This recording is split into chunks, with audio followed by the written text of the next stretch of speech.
A UFC fight week at the Apex means I need to make up random video ideas. So, today, ladies and gentlemen, I am going to be going over and ranking the best to worst, or rather the worst to best, divisions in the UFC. Now, I will say this. We are going to be talking about the men. I'm not going to pretend like I really know the difference between strawweight, flyweight, and bantamweight in terms of skill.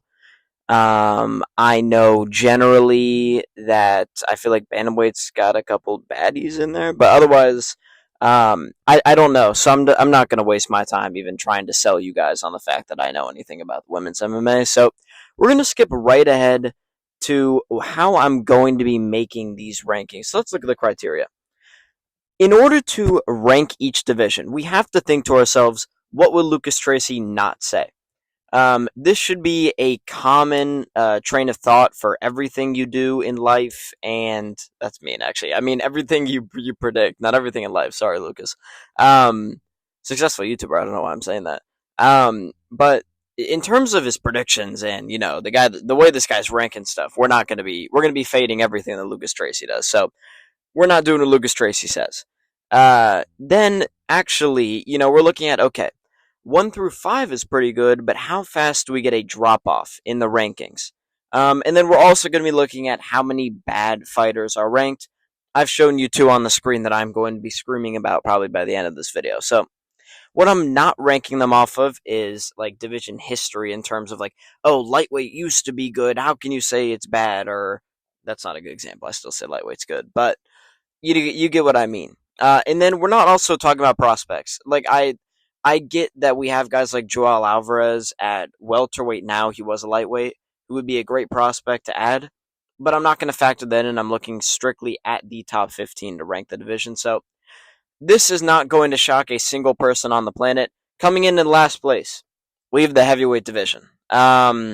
Listen, guys, no one should be surprised by this. If you've listened to any of my videos or watched any videos, rather, you would know that there's just not a world where I'm not going to say heavyweight's the worst. Now, you're looking for a reason why they're not number one. I only need to give you one. Look at the bottom 6 here. The bottom 6 includes fighters like fat ass, obesity, diabetes. These are 3 fighters. That is their real names, by the way, that are in the heavyweight rankings. Don't even get me started on Tai Tuivasa, by the way. We got Tai Tuivasa at number fucking 10. This guy's on a 5-fight losing streak. Tai Tuivasa, I don't know if you've seen pictures of this guy recently. Tai Tuivasa is 400 pounds. He has to be 400 pounds, like close to it. And this guy's ranked number 10. We don't even know if he's ever going to fight again. Like, this guy's just gotten fat. He's dog shit. Like, it's just shameful. Obviously, you start good. I think 1 through 5 are pretty legit, But, like, Mick Parkin was supposed to be, like, a boxer, and he's terrible. Taliesin Teixeira got colded by Derek Lewis, even if it was an early stoppage. Good fighter.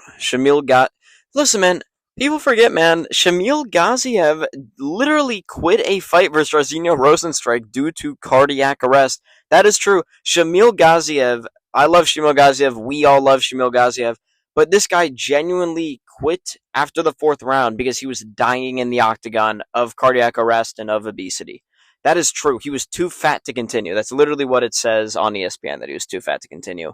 Versus Jairzinho Rozenstruik, by the way. So, shocking stuff. He did beat Thomas Peterson. Shout out to the GOAT. Hope he fights again soon. Either way, yeah, you get the top 5 that are decent, but, look how fast you get to Waldo Cortez Acosta. Look how fast you get to Marcin Tybura and Sergey Spivak and Derek Lewis. Like, it's upsetting, man. So, heavyweight is last place. No ifs, ands, or buts. Next up, at number 7. This is going to be a little bit of a shocker, I think. I'm putting featherweight at number 7.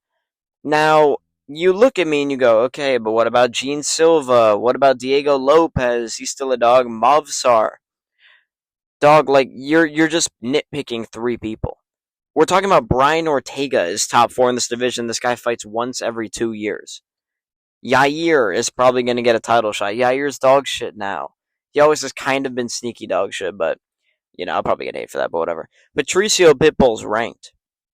Terrible fighter, 38 years old. He's ranked. And it's like, Movsarivloyev likes children. You've seen the YouTube thumbnail.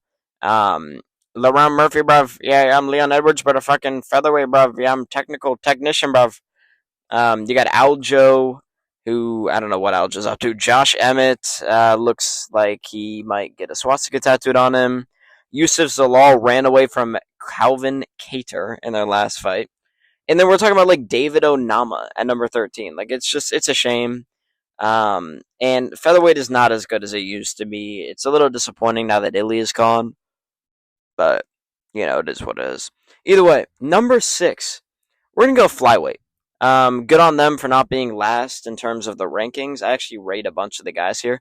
I think 1 through 7 are all legit, excluding Amir Albazi. By the way, I think Amir Albazi is terrible. But that's a story for another day.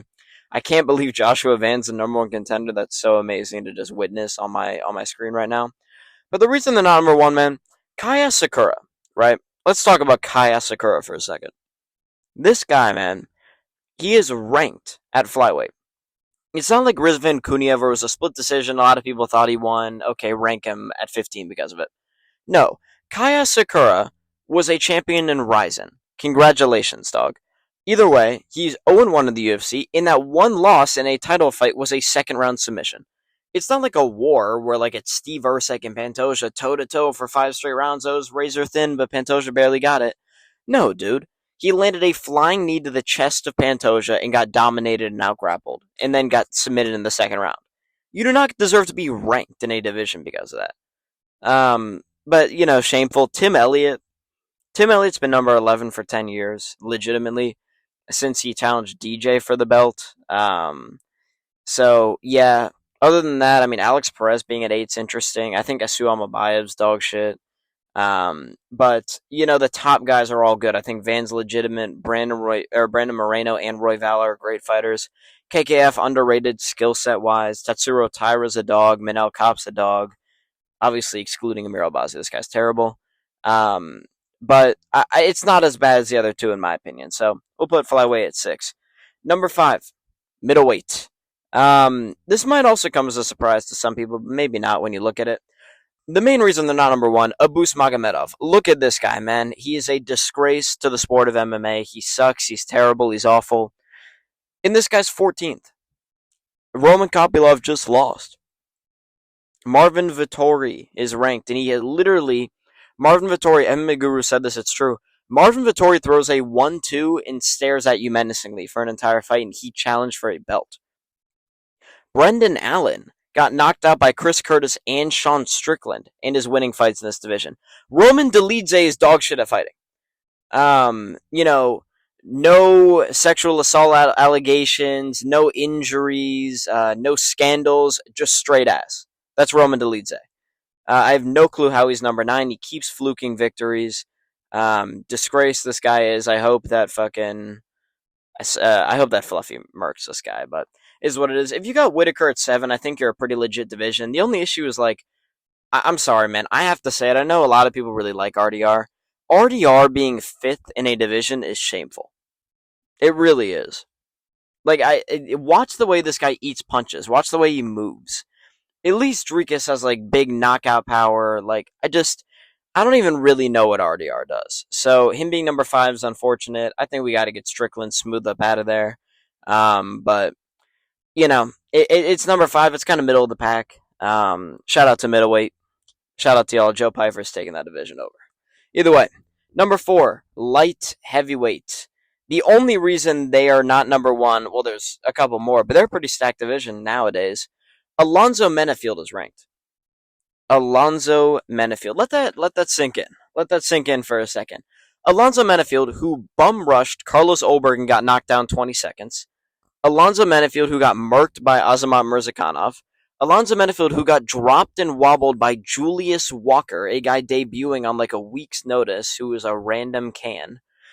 And he just frauded his way to a decision win over Umar Sy in the worst fight of all time. Alonzo Menafield genuinely is an atomic bomb to the sport. He's called Atomic Alonzo Menafield. He is atomic to the atmosphere of the UFC and fighting in general. He is that bad.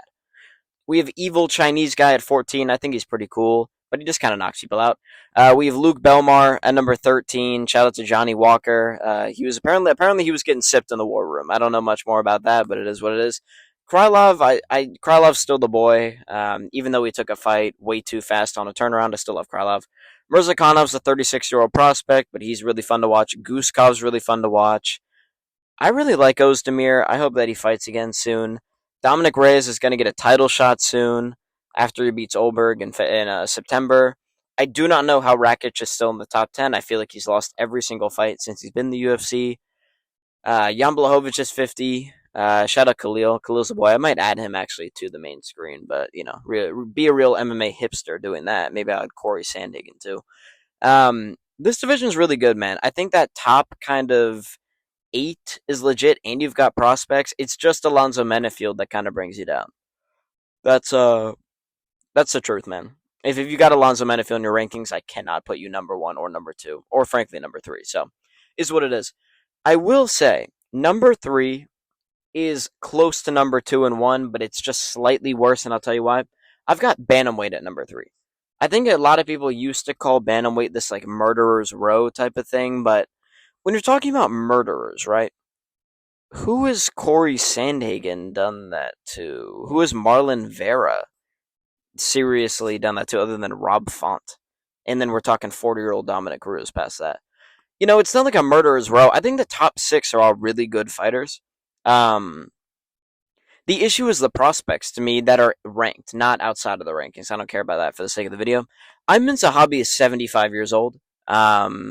I do not know how he's ranked. I don't know what he does good. Even though he beat Aldo, it goes to show you can get dropped 3 times in a fight, but because the other person looks tired, you win the round. That's how it works in MMA, apparently. So, is what it is. They did it to a legend. No retirement package either. Disgraceful from the UFC. I'm still mad about that. Either way, fuck Ayman Zahabi. Next up, Marlon Vera. How is Cheeto number 7, dog? We gotta talk. There's a dialogue that needs to be started about Cheeto Vera that I am willing to be the president of. This guy just flukes victories. Like, he's not that good. Dominic Cruz was up on him. I think 2-1. Heading into that 4th round where he got knocked out. Frankie Edgar was up 2-0 on him. Rob Font was very competitive with him. Watch that fight back. It was just that he dropped him in each round at the very end. But it was very competitive the entire time. And then since then, Sandhagen dominated him. They tried to fluke it. Who else has he fought? He barely beat Pedro Munoz in a very boring fight. He got dropped by Figgy. And I cannot remember if he's fought again after the Figgy fight. I believe he was supposed to fight Bautista, but didn't. But it's just like, you then get to Vinicius Oliveira, who is literally, how people are like looks maxing and shit? Vinicius Oliveira is chromosome minimizing. That is how he fights. He literally just walks around like a caveman and just throws overhands at you. It's probably my favorite style to watch. It's hilarious. Kyler Phillips literally shit his pants in the octagon while it was happening. I love Vinicius Oliveira. Honestly, they probably get a bump because of him. But yeah, Bantamweight's number 3. I think you've got like a top 5 of legitimate guys who are champ material. Although I'm not so sure about Sean O'Malley anymore, so it is what it is. Number 2, and not number 1. This will be a surprise to some people. I've got lightweight at number 2. Conor McGregor, you gotta fight somebody. We got Michael Chandler in the rankings. That you can't be number 1 if Michael Chandler's ranked. Moicano's more dog shit than people give him credit for. Let me tell you something, my brother. I gassed out versus Benil Dariush, brother. This is what I do. I gas out versus Benil. I invest in Bitcoin, but I gas out in this. I can afford to lose now. We got nobody talks about it. I'm so fucking sorry for that impression. I'm gonna literally redact that. I'm gonna edit that out. Mateusz Gamrot's cool. But my issue is like Benny Dariush. People are talking about giving this guy like a decent fight. He was like, "Oh, I want one more fight and then the belt. I think I deserve it." Brother, what the fuck are you talking about? You've got gray hair coming out of everywhere. You're 36 years old, trying to be a prospect in this division, or a contender rather, and you're dog shit. Like, he did nothing. No, he got dropped by Renato Moicano. How do you get dropped by Renato Moicano, dog? Disgraceful stuff. Gaethje's sitting out. Just fucking retire if you're gonna sit out and not fight, pussy. I don't care about the wars. If you're going to sit out and not prove you're a fighter, then it is what it is. That's how you'll be remembered. And the guy that came short in every big title fight. Charles Oliveira is almost 36. I love Charles. I'm not going to hate too hard, but he's almost 36. Arman Sarukian was too horny and both missed weight and blew his back out. I do not know why Islam is ranked number one. That doesn't make any sense, but Max is cool at least. But I don't know, man. It's the division looks grim. I'll tell you that much. So that means we've got one division left. You might be able to guess it. Welterweight, in my opinion, is number one. Welterweight. 1 through 8, I believe all of championship potential still. Bilal's going to get treated pretty unfairly, I imagine, with the UFC, but he was a champ. Sean Brady, championship potential. Shavkat, being slept on because of the Gary fight and not accepting any fights. Potential. Leon Edwards could still do it. I don't think so, but maybe. Kamaru could do it. I think Ian Machado Gary is going to be a champion by the end of 2026. Michael Morales, I believe, has championship potential, but I'm not completely sold on him. And Joaquin Buckley does too. You lose me a little at the Covington, Burns, and then D-Rod stuff. But otherwise, like, Prates at number 12 is wild. I just think if you have 1 through 8, where I'm like, wow, all these guys could win the belt, that's the best division, man. You're talking about half of the division can win the belt right now. You cannot say that about any other division in terms of skill for skill. Are they that good, no matter who the opponent is? And I think they've got that, and I think Prates also has the potential. So, guys, that is going to do it for the video today. I hope all of you enjoyed. I kind of wanted to throw together something late because I was like, fuck, like I need to make a video. Like I want to upload every day. And I know I have the predictions coming tomorrow, so let me know down below if you messed with this type of video. I'll do more rankings if people want. It was pretty fun to put together and actually talk about. So either way, like, comment, and subscribe. I will see all you beautiful ladies and gentlemen in the next one. TikTok is at Money Manziel MMA. And yeah, I'll see you guys in the next one. Peace out.